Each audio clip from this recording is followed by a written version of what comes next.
It's an army. It's a family. And whenever you are doing a construction, you are going to have building blocks. You're going to have, if it's a temple of God in those days, you have stones. The Bible says we are the living stones that God is using to construct his house.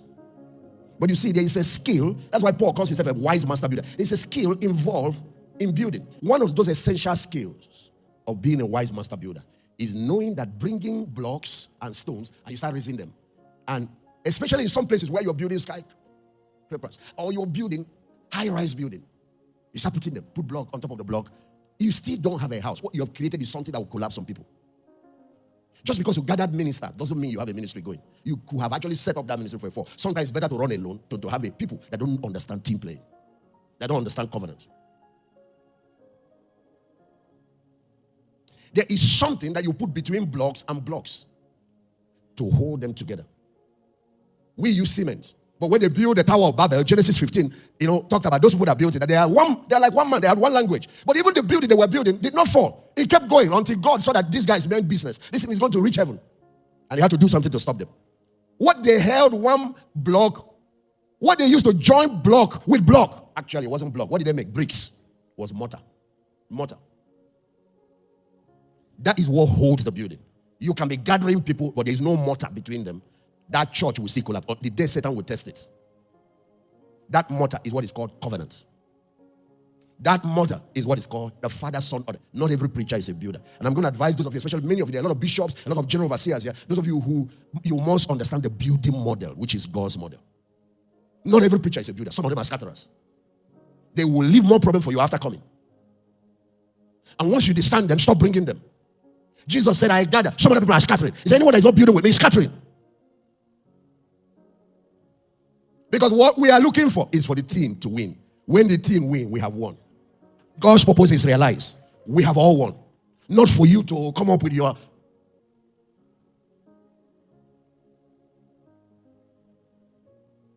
And they are great Americans. They've gone around the world, helped. T.L. Osborne came here, lived in Kenya, facilitated this move, raised Papa Idahosa here for us.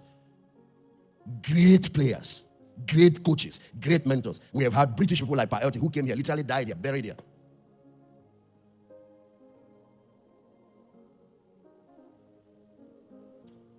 Let me give you 4 subjects. You see the subjects of covenant. Until you understand it, you know it. The building you're building has nothing to hold it. It's like if you're doing a metal building, that's with aluminum or steel, you need bolts. You don't bring iron and just put them. It was going to fall and kill people. You see, in building marriage, that's why God brought covenant. Because of the day, something will come up. And because of one crisis, 2 of you want to tear the whole thing apart and forget there are children behind you. He built it on covenant. God builds with revelation. When people lack knowledge, they have a problem. In God's system, they will be the one Satan will use to cause problem. When people are deceived, they have a problem. Revelation and understanding is what God builds with. If I want to make it in a practical way, you want to build to last, build with the word. Teach. This is construction. Anywhere you see teaching going on, that's a construction site. In nation building, that's why we have education. It's called human capital development. That's where you build capacity. That's how you build human beings. That's how you build leaders. That's how you build the people, the doctors in the society. That's how you build the pilots. School, training, teaching, mentoring, and all of that. If you want to build, you build with the word. You see, miracles are the attraction marketing. They are not building. So some ministries run on prayer, miracle services year to year. You are not going anywhere. The day of trial, you will vanish. Because where there is no knowledge and understanding, there is no resistance against Satan. So God builds with revelation. Second thing, he builds with relationship. What type of relationship? Covenant relationships. Where there is no covenant, even the relationship is fragile. Can you imagine like marriage? People still fragment marriage, even after oath. So that's why he brought those 12 men and brought blood and made all of them drink it. And gave them his flesh to eat. And with those 12 men, he laid the foundation of the church. This is why we serve communion. It's our own blood drinking. You don't see witches fighting in the public. You don't see Ogboni people fighting in the public. You don't see Rosicrucian fighting in the public. You don't see the deep states fighting in the public. They have something that holds them. It's covenant. This is Satan's kingdom. He copied it from God. But you see believers fighting each other, messing up the whole thing. It's because we have not taught them covenant and we have not understood the power of that level of relationship. That's why people betray each other, do all sorts of things. The church should be the safest place to belong to. It's a city of refuge. That place, enemy has been pushing you. You run there, you find security, you find a family. And be careful of any minister or anybody who tells you last place he was, how the place collapsed, then he comes to you. Be careful of such people. They have come to another place to destroy. Once they destroy, they escape again, look for another place. Remember somebody who came to David, I brought you Saul's head. God builds through covenants. The third is that he builds generationally to make sure that whatever he's building will continue. So he uses gene and genealogy to build. And that's where the father-son order comes in.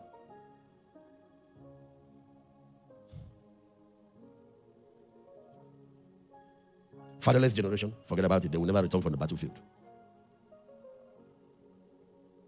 Anytime that generational thing is interfered with, disaster happens. Look at what the spirit of Elijah does. And that's the spirit that prepares the way anytime the Lord is going to come. Before his first coming, that spirit of Elijah functioned through John the Baptist. Now, his second coming is going to function again. What is one of his functions? To turn the heart of the fathers to the son, and the sons to the father. Lest I smite the earth with a curse. Because disaster follows wherever that thing is tampered with.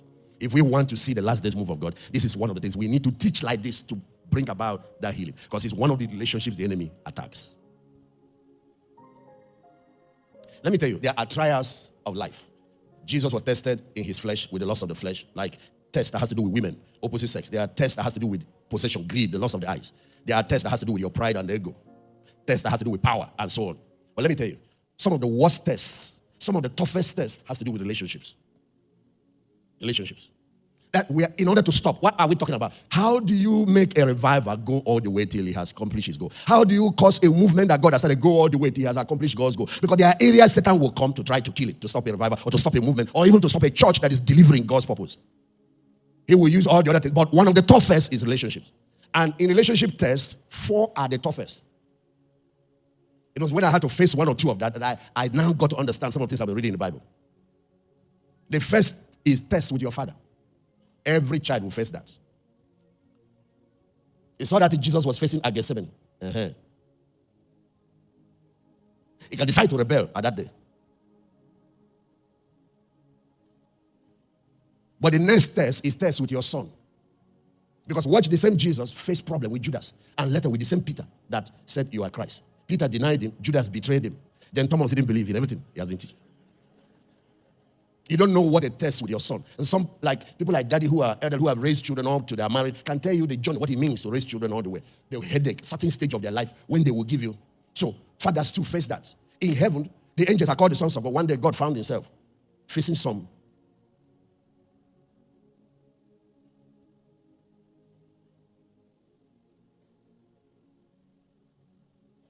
The third is test with your spouse. Test with your spouse. And when tests come, don't bolt. That's why a lot of people, marriages become sweeter after you overcome a season of trial.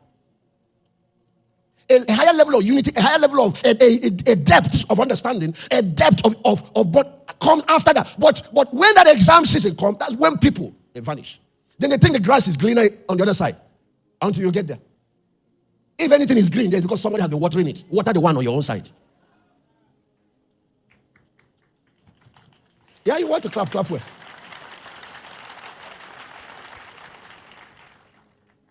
And the fourth is test with your brothers. My God.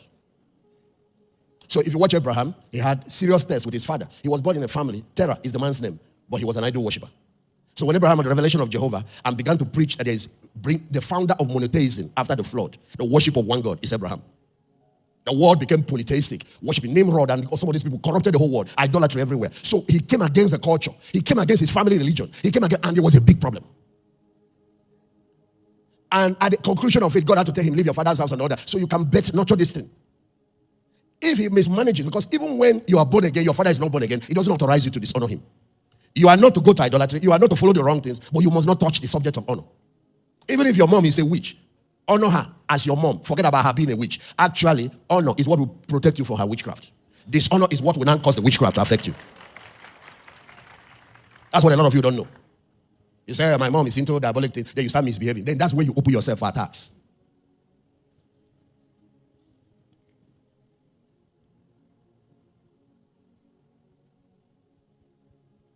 So Abraham came out, passed that initial test. Later, he's facing tests with Sarah. There are 3 major problems with that woman that he loved and married. First test, no child, barrenness. He survived that. Second test, the woman provides an alternative wife, a surrogate wife, and a child comes out of that. And when Abraham was now settling, because he has loved this boy, he's his only son. Sarah gives birth now. And now she has given birth. The quarrels between two women, issues, jealousy, envy with each. She carries the problem to Abraham. Send her away. And her son. I can't send her away. The boy is my son. It's even my first son to start with.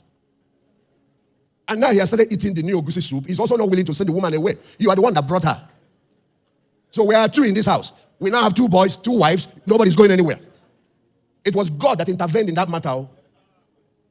It was God that intervened in it and said, listen to Sarah. Because in this issue, the covenant I made, I told you before that you're going to have a seed for your own Lord. And the covenant will be through Isaac. But don't make any mistake. God also blessed Ishmael. Look at the wealth in the Arab world today. God also blessed Ishmael because he was his seed.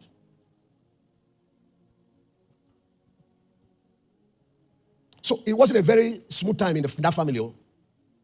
You brought the suggestion. Now you are fighting me over it. Now later, the toughest test Abraham had to go through when the king hijacked his wife.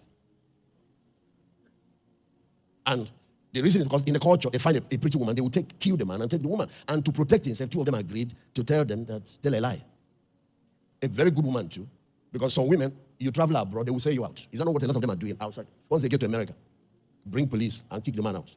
They went abroad. She was ready to protect her husband, even in the face of that kind of situation.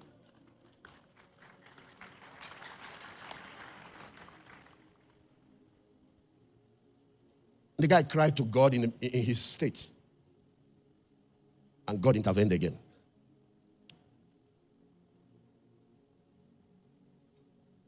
If you know what it means, if you face any of these tests, barrenness, you're not fighting with another man over you. For many people, that's the end of that marriage. You will go and find something else. Even if you come back, you say, you have not finished saying what happened. His mind will never be at rest.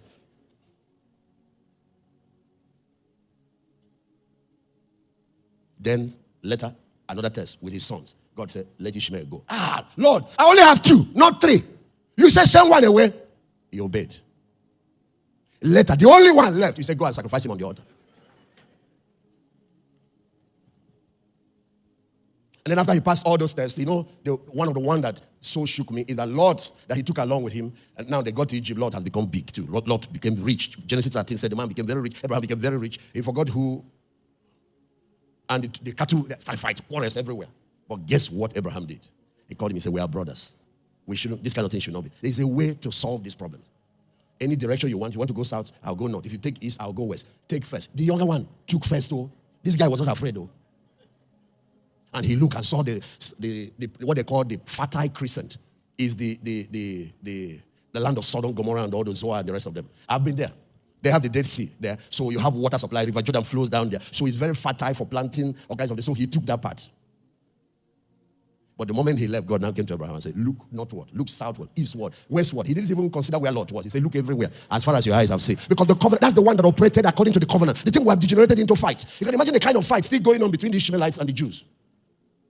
Another fight we have started between Lot and his descendant, and the man managed it well. Even when you have to separate, if something reaches to that point. Because amputation is the last stage in treatment. Whether it is marriage or relationship, separate peacefully. No, don't close doors, knowing that you might need that relationship again. Is it not one day they captured Lot? The same Abraham raised his army to go and rescue him. There are 3 people you don't fight. Number 1, you don't fight your father. You do that, you destroy your future. You remove foundation from under you. You collapse. The building, what you did is a tree cut down its own roots. You called your root useless, so you cut it down, expecting to stand. Fathers are foundations. Number 2, you don't fight your own son, because your son is your future. Is your succession. So somebody said to me, what if a son now insults his father and daughter? I said, there is something God put in your mouth that will discipline his future. Use it. It's in your mouth. You don't need to fight him. Because I see that. Can you imagine Lucifer, sons of God? Lucifer started whatever. And then when you open your Bible, this is how the story goes. And Lucifer and the father were fighting. And Lucifer carried the father one leg. But the father, being the Almighty, put his leg down and overpowered Lucifer. How much respect will you have for God? There are 3 people you don't fight. You don't fight your father, you don't fight your son, and you don't fight covenant brothers. Anybody that does that has created disaster. You remember when the Gibeonites made covenant with the children of Israel, and later they found out that they were their neighbors. The people mobilized to go. Joshua said, if you try, disaster will fall on us. Of course, many years after, one zealous king in the name that he was without understanding, Saul, went and killed them. The rainfall was suspended in Israel for 3 years. It even affected David, that was a good man. That was a covenant man. Until they went to call them to now appease and beg them. And the Gibeonites said, give us the heads of 6 people. We want the people who killed our people. And they found descendants of Saul, brought 6 of them. They hanged them. Death by hanging. The moment they hanged, the rain fell on Israel. See all these things that's going on in the body of Christ. If you see, that's why there's a lot of premature death. Oh, the New Testament wrote about not discerning the Lord's body. You eat communion with people. You're in covenant relationship with them. You steal whatever. He said that's why many die prematurely. That's why many are weak. That's why many are sick. Cancer start one thing. Yet with all the protection of the covenant, if you sin against the covenant destroys you. A lot is going on. And one of the worst things is a lot of young people in their 30s, in their 40s. And yet the other ones are not asking what is killing them. Are dying. They're dying in the church. They're dying. Where is the covenant? When did they become weak? It's not weak. People are doing violence against the covenant.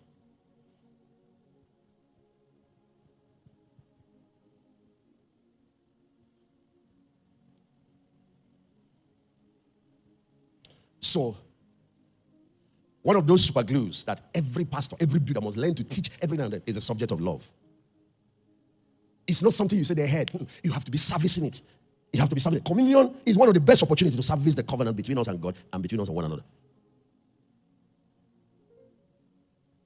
Because Satan is after relationships. Anyway, he sees God doing something, he knows that God works with men. He will come after relationships.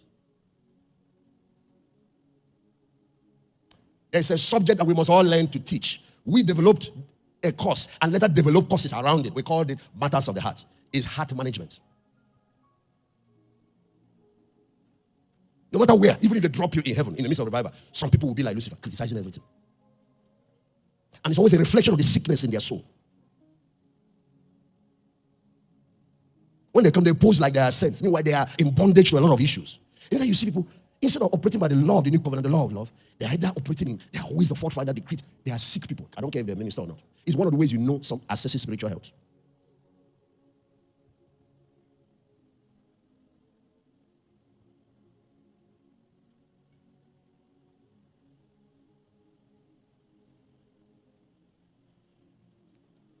Shop is division. Please put up Romans chapter 16. So you see, in building a church, in building God's kingdom, in building a movement, there are certain people you must warn and train your people against. That's how it is in the Bible. Mark those. Go down to that verse. Mark those who cause divisions among you, contrary to the doctrines that we've given you, and avoid them. All apostles did this. This is Paul now. Go down, you will see it. All apostles did that. And you are not wiser than them. The reason is that you can be focusing on the move of God and ignore the fact that we have an enemy. And there are 5 major enemies of revival. One of them is these relationship issues. You forget, when he attacks here, it's not working. One of the areas usually from where he stops movement, start attacking relationship. And it's not everything that you heal. There are certain people, scripture says you should avoid. Disconnect with. Look at this group. I beseech you, brethren, mark them that cause divisions and offenses. God did not try to call reconciliation meeting with Lucifer. There are people you don't save. Get them out of that place. You don't want the devil to leave you, then we cast you and the devil out. So that we can save other people who want to leave. And that's what they did with Lucifer in heaven. You can't love better than love God. So that's why we say you must discern between your Peter. There are people who deny, make mistakes, but they are good people. They are just responding to the pressure Satan has brought at that moment.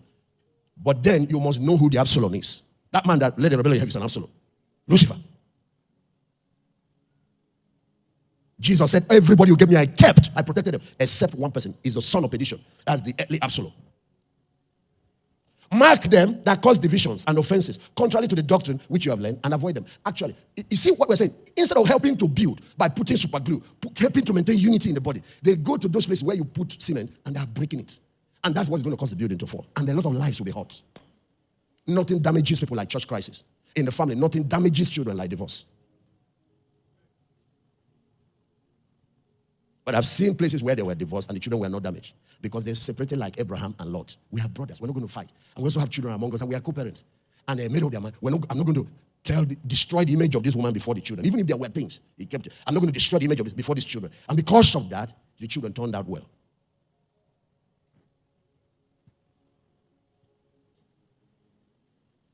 One of the reasons the Bible said God hates divorce is because it destroys the capacity of families to produce godly children. If you go to that Malachi, it said God is desiring of godly children out of It is you, Christian family, that should give us the next Billy Graham, the next Pastor David, the next Daddy Wampa, the next, transformational president that Nigeria was, governors, and all of that. Because that's what we are raising in our home, Davids, Josiahs. But that thing robs God of the capacity. It introduces all sorts of crises, all sorts of problems. In many cases, Satan end up having children that were born for God. So just because two people were being selfish. There are other reasons why God hates divorce. He said he hates divorce. Because this generation is now selling it to you guys, especially here in Lagos. It's now easy. Anyhow, walk out, pack your, and they're on social media re-educating you. The only time you do amputation, divorce is marital amputation.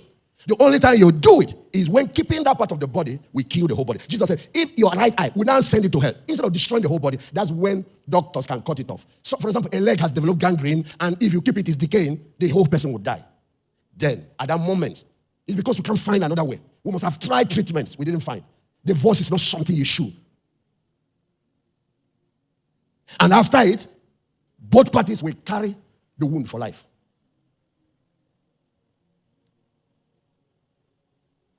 So it's when life is being threatened. This issue has reached a point where staying here, I might lose my life. At that moment, it's better to stay alive than to be in marriage. And what the scripture recommends is separation, not divorce. Separation first. Stay away 6 months to 1 year. Let's see if your heads can clear, if you can now gain back perspective. And if you're ever going to come back, don't rush back. Let there be people from both sides that will come together. And at this moment, you negotiate covenant. These are the two things that I might put it down on paper. Then the other one will say, this is what is driving me crazy. They put it down because usually you think it's one side. And then after that, they come together. In many cases, that marriage moves to a mature stage, that relationship. Then if, for any reason, that life-threatening thing comes up again, then at that stage, don't just make covenant. Any day you wake up, you walk away, pack your bag, find another man. You don't know God.